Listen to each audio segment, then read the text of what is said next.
Hello. Most of you, even the farthest flung of you, will have heard of Tommy Robinson. Many of you will also have heard that he was arrested 2 days ago outside Leeds Crown Court. I'm not changing the subject when I tell you that for a long time, just before I started recording this, there was a wasp stuck under the roof window. We've got Velux windows in the roof here in the attic where I've set up my office, and when I saw the wasp was trapped, I opened the window as wide as it would go. It sort of opens out like that. But the wasp kept trying to head upwards straight into the glass, while access to the sky was only a few inches away around the window frame. But the wasp kept banging itself straight upwards into that glass until, by random chance, it bounced itself more or less to one side and finally escaped round the edge. That's what some people do as well. Sometimes chance throws them into the right route, but otherwise they just keep on hitting that glass until they wear out from exhaustion or somebody squashes them. They can see the sky and freedom or their particular shining goal or whatever it is, it's right there, but there's this block between them and it, and they keep hitting that block because they don't know what else to do. Now, to go over the facts as I've been able to ascertain, Robinson had a suspended sentence. That is, he'd been found guilty of something, I don't know what, jaywalking or whatever, and he'd been sentenced, but they weren't going to put him in jail so long as he behaved himself. A couple of days ago, he did not behave himself, so they arrested him and applied the sentence as previously handed out. Now, would anyone else have been arrested for doing what he did? I seriously doubt it. They might have had a warning, but they wouldn't have been arrested. Because I also have absolutely no doubt that the authorities of various sorts in this country do not want him or his ideas to prosper. But he did deliberately sail very close to disaster. That is, it's an established part of British law that the public, whoever they are, relatives, journalists, onlookers, anyone, aren't supposed to harass or photograph the accused on their way into court to stand trial. Apparently, that's what Robinson did. I didn't see it, so someone can correct me if I'm wrong, but it seems that at one point he started shouting at one of the men. I don't know what he shouted, but for sure, that's a definite no-no. And it's dangerous, not only because it's harassment, but because the criminals could have been handed a case for the verdict to be set aside on the grounds that the trial was prejudicial. For instance, that jury members could have seen or heard the strength of public feeling against the accused, and that might skew their perception of the facts as laid out during the course of the trial. Now, do the police arrest everyone who does this? No, they bloody don't. It used to be a pretty common thing, especially in child sex and murder offences, for instance.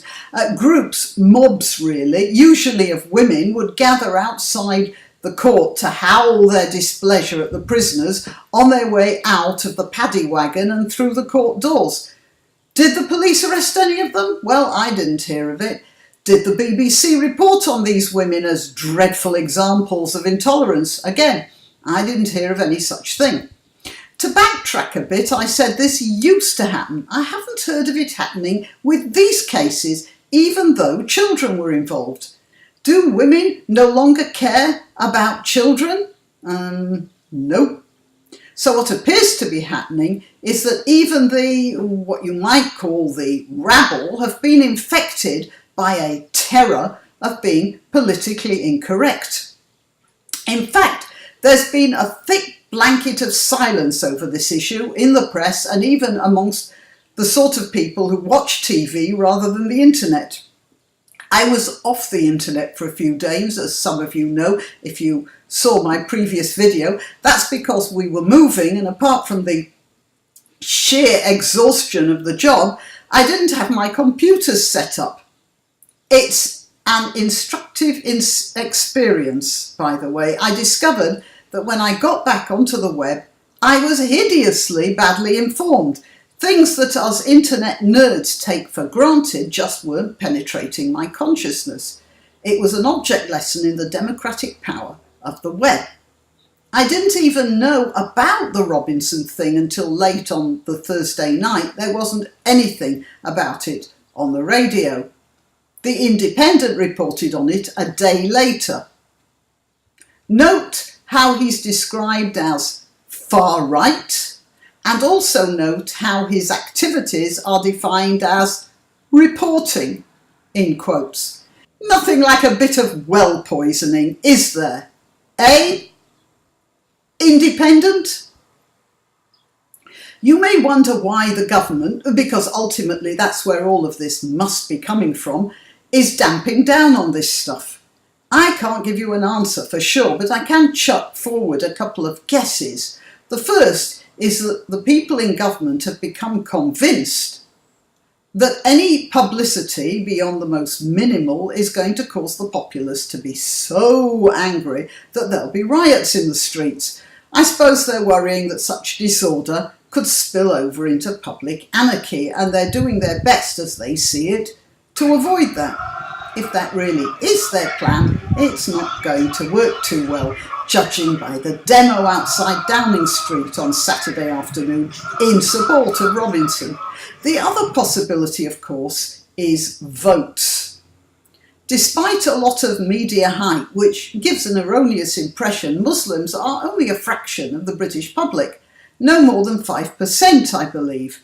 And of that, Pakistani and Bangladeshi Muslims are an even smaller part, just over half of the Muslim population, so maybe about 3% of the total. But they are mostly concentrated in and around centres of high density population, like London, Birmingham, Coventry, Nottingham, Manchester, Bradford, Leeds, Middlesbrough, Newcastle and Glasgow, the big towns. And because of the nature of their religion and the tribal structure, which many of them have replicated in the city streets now their homes, within those areas they form highly cohesive interest groups.